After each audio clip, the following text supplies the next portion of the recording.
خلق الإنسان علمه البيان.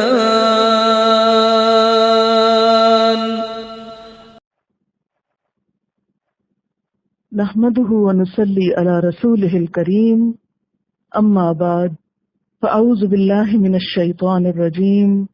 بسم الله الرحمن الرحيم. رب اشرح لي صدري ويسر لي أمري واحلل عقدة من لساني يفقهوا قولي. ترجمہ: وآتو اور دو، النساء عورتوں کو، صدقاتہن ان کے مہر، نحلتن خوشی سے، فإن پھر اگر، طبنا خوشی سے دیں، لکم تمہارے لیے، عن شیئن کوئی چیز، منہ اس میں سے، نفسن خود، فکلوہ تو کھاؤ اس کو، ہنیئن خوش مزہ، مریئن خوشگوار، ولا اور نہ، تؤتو تم دو، السفہاء بے وقوفوں کو، اموالکم اپنے مال، التی وہ جو، جعل اللہ بنایا اللہ نے، لکم تمہارے لیے، قیامن قیام کا ذریعہ، قائم رہنے کا سبب، وارزقوہم اور رزق دو ان کو، فیہا اس میں، وکسوہم اور پہناؤ ان کو، وقولو لہم اور کہو ان کو، قولاً بات، معروفہ بھلی اچھی، وابتلوا الیتامی اور آزمائش کرتے رہو یتیموں کی، حتی یہاں تک کہ، اذا جب، بلغوا وہ پہنچ جائیں، النکاح نکاح کی عمر کو، فإن پھر اگر، آنستم پاؤ تم، منہم ان میں، رشدن بھلائی، فادفعوا تو دے دو، الیہم ان کو، اموالہم ان کے مال، ولا اور نہ، تأکلوہا تم کھاؤ ان کو، اسرافن اسراف کے ساتھ، وبدارن اور جلدی کر کے، ان کہ، یکبروا وہ بڑے ہو جائیں گے، ومن اور جو کوئی، کانا ہو، غنین امیر مالدار غنی، فلیستعفف پس چاہیے کہ وہ پرہیزگاری سے کام لے، ومن کانا اور جو کوئی ہو، فقیرن محتاج، فلیأکل تو چاہیے کہ کھائے، بالمعروف بھلے طریقے سے،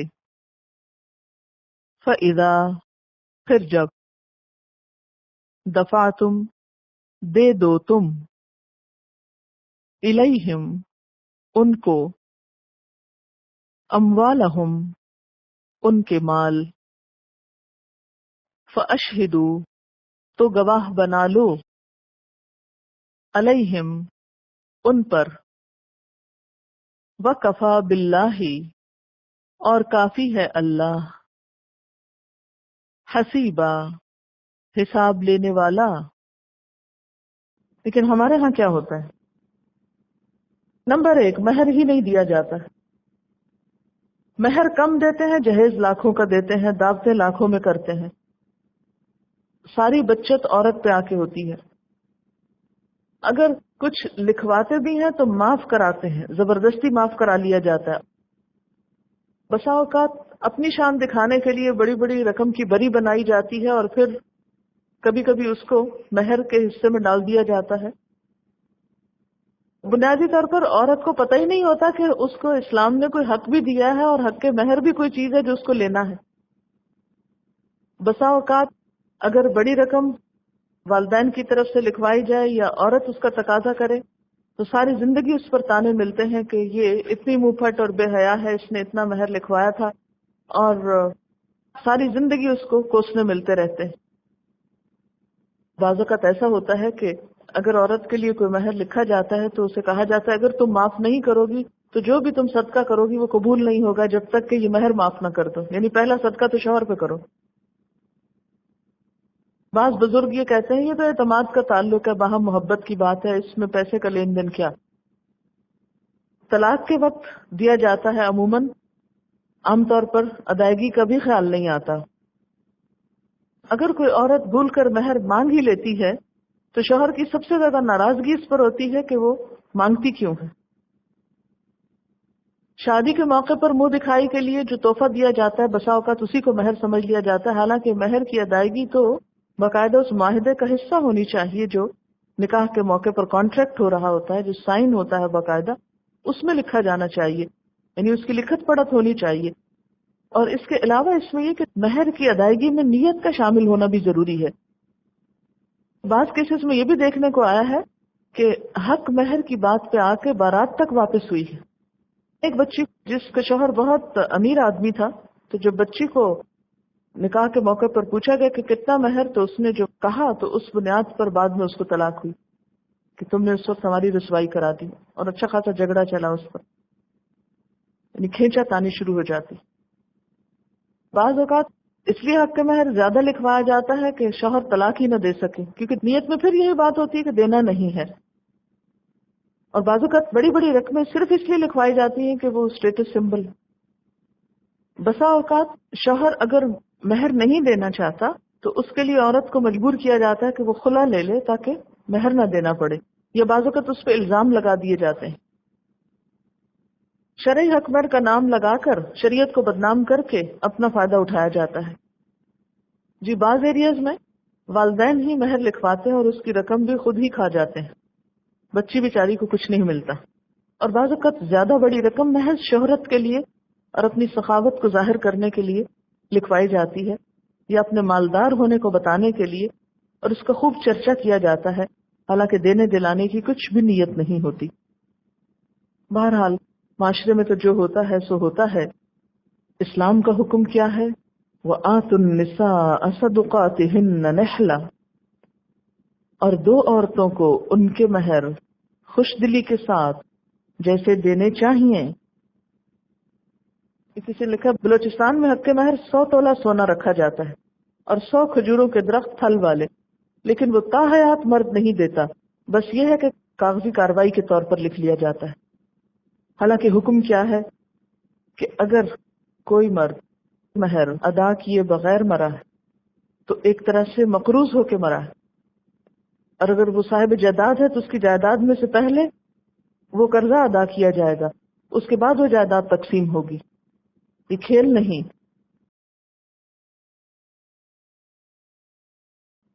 وَآتُوا النِّسَاءَ صَدُقَاتِهِنَّ نِحْلَةً، اور دو عورتوں کو ان کے مہر خوش دلی سے.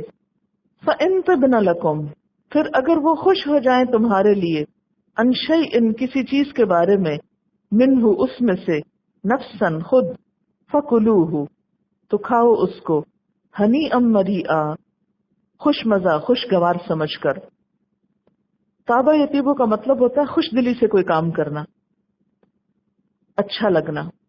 یعنی اگر عورتیں اپنی خوشی کے ساتھ اپنی محبت میں اپنے مہر کا کچھ حصہ تم کو معاف کر دیں تو ایسی صورت میں تم اس مال کو خوشی سے استعمال کر سکتے ہو.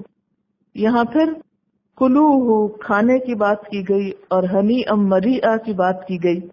ہنی ان کا روٹ ہے ہے نون حمزہ، کھانے کا مزیدار اور خوشگوار ہونا. جو کھانا لذیذ ہو اور طبیعت خوشی کے ساتھ اسے قبول کرے اس کے لیے ہنی ان کا لفظ استعمال ہوتا ہے. ہنا سے صفت مشبہ ہے، خوش مزہ، پاکیزہ. ہنی ان وہ چیز جو خوشگوار ہو بغیر مشقت کے مل جائے. اور مریئا میم رے حمزہ سے مر ان سے وہ جو ہضم ہو کر بدن کا حصہ اور صحت اور قوت کا سبب بنے، جو طبیعت کے موافق ہو. فَكُلُوهُ هَنِيئًا مَرِيئًا تو تم اسے مزے سے کھا سکتے ہو خوشگوار سمجھ کر. مریئا جو ہے مراءۃ سے صفت مشبہ ہے. پھر اس کے بعد اگلا حکم وَلَا تُؤْتُوا السُّفَهَاءَ أَمْوَالَكُمْ اور نہ تم دو بے وقوفوں کو اپنے مال. سفہاء کا لفظ مرد اور عورت دونوں کے لیے ہے جو ناسمجھ ہوں، جو اس قابل نہ ہو کہ مال کی حفاظت کر سکیں. تو حکم یہ دیا جا رہا ہے کہ اپنے میں سے جو بے وقوف ہیں ان کو مال مت دو. اللتی جعل اللہ لکم قیاما وہ مال جسے اللہ نے تمہارے لیے قیام زندگی کا ذریعہ بنایا ہے. تو اس سے کیا پتہ چلتا ہے کہ مال نہ تو عیاشی کا ذریعہ ہے اور نہ ریاکاری کا ذریعہ، بلکہ مال زندگی کے قیام کا ذریعہ ہے، یعنی زندگی کی گزران کا ذریعہ ہے. تو سفہاء سے مراد یہاں نابالغ بچے ہو سکتے ہیں، خادم ہو سکتے ہیں، کوئی بھی ایسا شخص کہ جو حساب کتاب کی سمجھ بوجھ نہ رکھتا ہو، جو پیسوں کو سنبھال نہ سکتا ہو. فرمایا کہ ان کو دے کر مال ضائع نہ کرو، اور اگر وہ اس مال کے مالک بھی ہو تو کیا کرو؟ وَارْزُقُوهُمْ فِيهَا انہیں اس میں سے کھانا دو. وَاكْسُوهُمْ اور انہیں کپڑا پہناؤ. وَقُولُوا لَهُمْ قَوْلًا مَعْرُوفًا اور ان کو بھلی بات کہو. یعنی نابالغ بچوں کو، ناسمجھ لوگوں کو کھانا کپڑا تو دو، اور جب وہ مال کا مطالبہ کریں تو ڈانٹ ڈپٹ نہ دو، بلکہ اچھے الفاظ میں ان کو سمجھا دو. قولوا لهم قولا معروفا عمدہ طریقے سے بات کرو. یہاں تھوڑی سی بات آپ اسلام میں مال کی حیثیت کے بارے میں یا مال کی جو ویلیو ہے اس کے بارے میں بھی سمجھ لیں کہ مال کوئی بری چیز نہیں. قرآن پاک میں مال کے لیے لفظ خیر بھی استعمال ہوا ہے. وَإِنَّهُ لِحُبِّ الْخَيْرِ لَشَدِيدٌ کہ انسان مال کی محبت میں بری طرح مبتلا ہے، بہت سخت ہے. مال کی حفاظت ضروری امر ہے. نبی صلی اللہ علیہ وسلم نے فرمایا من قتل دون مالہ فہو شہید جو اپنے مال کی حفاظت کرتے ہوئے مارا گیا وہ شہید ہوتا ہے. اسی طرح مشکات کی ایک روایت ہے، آپ نے فرمایا نعم بالمال الصالح للرجل الصالح ایک نیک شخص کے لیے ایک اچھا مال یعنی پاکیزہ مال یا عمدہ مال کتنا اچھا ہے، کیونکہ نیک شخص مال کو اچھے طریقے پر خرچ کرے گا، اچھی جگہوں پر خرچ کرے گا، اس سے خیر اور بھلائی پھوٹے گی، اس سے دوسروں کا بھلا ہوگا. اس لیے ایک اچھی چیز ایک اچھے شخص کے ہاتھ میں ہو تو اس کا استعمال بہتر طریقے پر ہوگا. اسی طرح ایک اور روایت میں آتا ہے لا بأس بالغنى لمن اتقى الله عز وجل کسی شخص کے امیر ہونے میں کوئی حرج نہیں جب تک کہ اس کے دل میں اللہ عز وجل کا تقوی ہو. یعنی کسی شخص کا امیر ہونا کوئی بری بات نہیں ہے، کوئی عیب کی بات نہیں ہے، کوئی ناپسندیدہ چیز نہیں ہے. ہاں شرط یہ ہے کہ ساتھ اللہ کا ڈر بھی ہو، کیونکہ جس دل میں خدا کا خوف ہوگا اس ہاتھ سے پھر مال اچھی جگہوں پر خیر اور بھلائی کے کاموں پر خرچ ہوگا. اس کے برعکس فقر کو، محتاجی کو ناپسندیدہ قرار دیا گیا.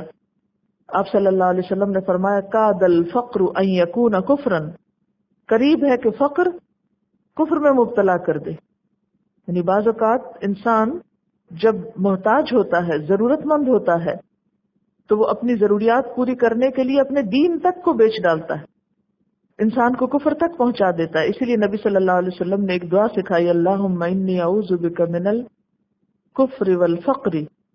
کفر اور فقر دونوں کو ساتھ ساتھ رکھا کہ ان دونوں سے مجھے پناہ ملے. حضرت سفیان ثوری کہتے ہیں کہ ماضی میں مال اچھا نہ سمجھا جاتا تھا، لوگ مال کی بجائے اور چیزوں میں آگے بڑھتے تھے، خاص طور پر علم میں مقابلہ ہوتا تھا لوگوں کا. لیکن آج یہ مال مومن کی ڈھال ہے، یعنی مومن کو اپنی عزت بچانے کے لیے مالدار ہونا چاہیے. یعنی آج کا دور ایسا ہے کہ جس میں اگر مال نہ ہو تو بسا اوقات اچھا بھلا سمجھدار عقل مند انسان ذلیل و رسوا ہو کر رہ جاتا ہے. اور ہر دور میں انسانوں کی کمزوری رہی ہے مال. بہت سارے لوگ محض مال کی وجہ سے عزت کیے جاتے ہیں، خواہ ان کے پاس اور کوئی ہنر یا کوئی اور اچھی بات ہو یا نہ ہو. پنجابی میں ایک محاورہ ہے، جدے گھر دانے وہ کملے بھی سیانے. اس کا مطلب یہ ہے کہ جس کے گھر میں کھانے کو ہے وہ چاہے بے وقوف ہو پھر بھی وہ سب کو بہت سمجھدار نظر آتا ہے. لیکن اگر کسی کے گھر میں کھانے کو نہیں تو بڑے بڑے عقل مند لوگ لوگوں کو بے وقوف اور حقیر اور ذلیل نظر آتے ہیں. ان لوگوں کے پرکھ کا معیار مال ہو گیا ہے، حالانکہ مال نہیں. تو یہاں بنیادی طور پر مال کی حفاظت کی بات کی جا رہی ہے. اب آپ دیکھیے کہ کس کس کے حقوق کی بات ہو رہی ہے. پہلے یتیموں کی بات، پھر عورتوں کے حقوق کی بات، اس کے بعد مال کی حفاظت کی بات، اور خصوصاً ناسمجھ لوگوں کے حقوق کی بات. وابتلوا الیتامی، اور یتیم بچوں کو آزما لیا کرو، یتیموں کی آزمائش کر لیا کرو. حتی اذا بلغوا النکاح، یہاں تک کہ جب وہ نکاح کی عمر کو پہنچے، یعنی جوان ہو جائیں، بالغ ہو جائیں. فَإِنْ آنَسْتُم مِّنْهُمْ رُشْدًا، پھر اگر تم ان میں کوئی بھلائی پاؤ، سمجھداری پاؤ، فَادْفَعُوا إِلَيْهِمْ أَمْوَالَهُمْ، تو ان کو ان کے مال دے دو. وَلَا تَأْكُلُوهَا إِسْرَافًا وَبِدَارًا، اور نہ تم کھاؤ ان کو زیادتی کے ساتھ اور جلدی جلدی. أَن يَكْبَرُوا، کہ وہ بڑے ہو جائیں گے. پیچھے کیا کہا گیا کہ بچے جب نہ سمجھ ہو تو مال نہ دو، لیکن جب وہ سمجھدار ہو جائیں تو ان کا مال ان کو واپس لوٹا دو. یہاں جو یہ بات کی گئی کہ یتیموں کو آزما لیا کرو، تو کیسے آزمائیں گے آپ؟ اس کا کیا طریقہ ہوگا؟ اس کا طریقہ یہ ہوگا کہ تھوڑا سا مال دے کر دیکھا جائے گا کہ یہ کیا کرتے ہیں مال کے ساتھ. آپ اپنے بچوں میں بھی دیکھ سکتے ہیں کہ کچھ بچے اگر آپ ان کو تھوڑے سے پیسے دیں تو وہ بہت سوچ سمجھ کر خرچ کرتے ہیں، اس کو سنبھال کر رکھتے ہیں. اور اس کے برعکس دوسرے گم کر دیتے ہیں یا اس کو ضائع کر دیتے ہیں. یعنی تھوڑا دے کر پہلے تجربہ کرو کہ کیا کرتے ہیں. اس کے لیے کسی خاص عمر کی بات نہیں کی گئی، بلکہ آزمائش کی بات کی گئی کہ ٹیسٹ کر کے دیکھ لو کہ کیا کرتے ہیں. چھوٹی موٹی ذمہ داری ان کے سپرد کر کے دیکھو، ان کی صلاحیت کا امتحان لو کہ ان کے اندر معاملات کی سمجھ بوجھ پیدا ہو رہی ہے یا نہیں. اور اس طرح جب تم سمجھو کہ اب وہ بالغ ہو چکے ہیں، اذا بلغوا النکاح، شادی کی عمر کو پہنچ چکے ہیں، اور شادی کی عمر بھی یہاں سے پتہ چل رہی ہے کیا کہ وہ اپنی ذمہ داریاں اٹھانے کے قابل ہوں، ماں باپ پر بوجھ نہ ہوں. حتی اذا بلغوا النکاح، یہاں تک کہ جب وہ نکاح کی عمر کو پہنچ جائیں تو پھر ان کے مال ان کو دے دو. اس کا یہ مطلب نہیں کہ جب ان کا نکاح ہونے لگے تو ان کے مال ان کو دے دو. اس کا مطلب یہ کہ نکاح کی عمر کو پہنچ جائیں. اب اگر نکاح کی عمر کو پہنچنے کے باوجود کسی کی شادی نہیں ہو رہی تو کیا اس کا مال بھی نہیں دیا جائے گا اس کو؟ یہ معنی نہیں ہے. فَإِنْ آنَسْتُم مِّنْهُمْ رُشْدًا، پھر اگر تم ان کے اندر سمجھداری پاؤ. رشدن سمجھ بوجھ، علمی اہلیت، دینی صلاحیت. اور آنستم کلس الف نون سین سے ہے، کسی چیز سے انس پانا، محسوس کرنا، کسی دوسرے سے مانوس ہونا. تو گویا مال حوالے کرنے کی دو شرائط ہیں، ایک بلوغت اور دوسرے رشد. فَادْفَعُوا إِلَيْهِمْ أَمْوَالَهُمْ، تو ان کے مال ان کو دے ڈالو. وَلَا تَأْكُلُوهَا إِسْرَافًا وَبِدَارًا، اسراف کہتے ہیں زیادتی کرنے کو، ضرورت سے زائد خرچ کرنا، ہر کام میں حد سے آگے بڑھ جانا. اور بدارن بے دال رے سے ہے، کسی کام کو مطلوبہ وقت سے پہلے کر لینا، جلدی کر لینا. یعنی اس در سے کہ بچے بڑے ہو جائیں گے تو بہت زیادہ مال استعمال کر کے اسے ختم نہ کرو، اور جلدی جلدی نہ اسے ختم کرو کہ پھر یہ ہمارے ہاتھ سے نکل جائے گا. اس لیے بہتر ہے کہ ہم ہی انجوائے کریں اس کو خرچ کرنے میں، کیونکہ بعض اوقات خرچ کرنے کا بھی ایک وہ مزہ ہوتا ہے نا. کہ یتیم کو اس کا مال دینے سے پہلے خود ہی خرچ کر کے ختم کر ڈالو، خواہ انہی پہ خرچ کرو، زیادتی کے ساتھ، زائد از ضرورت اور جلدی جلدی خرچ کر کے اسے ختم نہ کرو۔ ومن کان غنیا، اور جو کوئی مالدار ہو، فلیستعفف، تو چاہیے کہ پرہیزگاری سے کام لے، یعنی وہ یتیم کے مال میں سے کچھ نہ کھائے۔ ومن کان فقیرا، اور جو کوئی محتاج ہو، فلیأکل بالمعروف، تو چاہیے کہ معروف طریقے سے کھائے۔ پیچھے یہ منع کیا گیا تھا نا کہ ان کے مال اپنے مالوں میں مت ملاؤ۔ اب اس میں بسا اوقات یہ ہوتا تھا کہ الگ الگ کھانا پکانا بہت مشکل کام تھا، تو ایسی صورت میں کئی ایک آپشنز دی گئیں۔ ان میں سے ایک یہ ہے کہ اگر تم یتیم کی پرورش کر رہے ہو اور اس پرورش کی وجہ سے تمہارے پاس اپنے کمانے کھانے کے لیے کچھ نہیں، تو ایسی صورت میں تم بطور اجرت اس کے مال میں سے کچھ لے سکتے ہو، لیکن وہ مال اتنا زیادہ نہ ہو کہ اس کا سارا مال ہی ختم کر دو اپنی ضروریات پر۔ ایسے میں جس شخص کے پاس اپنا ہو اسے چاہیے کہ وہ یتیم کے مال میں سے بطور اجرت کچھ نہ لے، اور اگر کوئی شخص بہت محتاج ہے فلیأکل بالمعروف، تو بھلے طریقے سے کچھ کھا لے، یعنی اپنی ضروریات بھی اس میں سے تھوڑی بہت پوری کر لے۔ فَإِذَا دَفَعْتُمْ إِلَيْهِمْ أَمْوَالَهُمْ، پھر جب تم ان کو ان کے مال دے دو، فَأَشْهِدُوا عَلَيْهِمْ، تو ان پر گواہ بناؤ، یعنی مال سپرد کرتے وقت گواہ بنانا ضروری ہے تاکہ بعد میں کوئی مشکل پیدا نہ ہو۔ کیا مشکل ہو سکتی ہے؟ مثلاً یتیم دعویٰ کر دے کہ میرا مال مجھے ملا ہی نہیں۔ وَكَفَى بِاللَّهِ حَسِيبًا، اور کافی ہے اللہ حساب لینے والا۔ آپ دیکھیں کہ یہ چوتھی صورت ہے قرآن پاک کی، اور بالکل ٹون چینج ہو گئی ہے نا، آپ نے فیل کیا؟ کیوں؟ اس لیے کہ احکامات بھی تبدیل ہو گئے۔ سورۃ البقرہ میں کیا تھا؟ بنی اسرائیل کے اوپر تبصرہ تھا، امامت کی تبدیلی ہوئی، امت مسلمہ کو چند ایک احکامات دیے، لیکن اس کے بعد پھر آل عمران میں خاص طور پر لیڈرشپ کوالٹیز پیدا کرنے کی طرف توجہ دلائے گی کہ تمہیں ایز این امت ایک بہترین کردار ادا کرنا ہے، اور اس کے لیے بہترین احکامات کی پابندی کرنا ہے۔ جب تک ہمارا اپنا سوشل سسٹم جو ہے، ہمارا معاشرتی نظام درست نہیں ہوگا، ہم امت وسط بن ہی نہیں سکتے۔ اس لیے خاندانی اور معاشرے کے کمزور طبقات کے حقوق کی پاسداری کی جا رہی ہے۔ وآخر دعوانا ان الحمد للہ رب العالمین۔ سبحانک اللہم وبحمدک نشہد ان لا الہ الا انت نستغفرک ونتوب الیک۔ السلام علیکم ورحمۃ اللہ وبرکاتہ۔ وآخر دعوانا ان الحمد للہ رب العالمین۔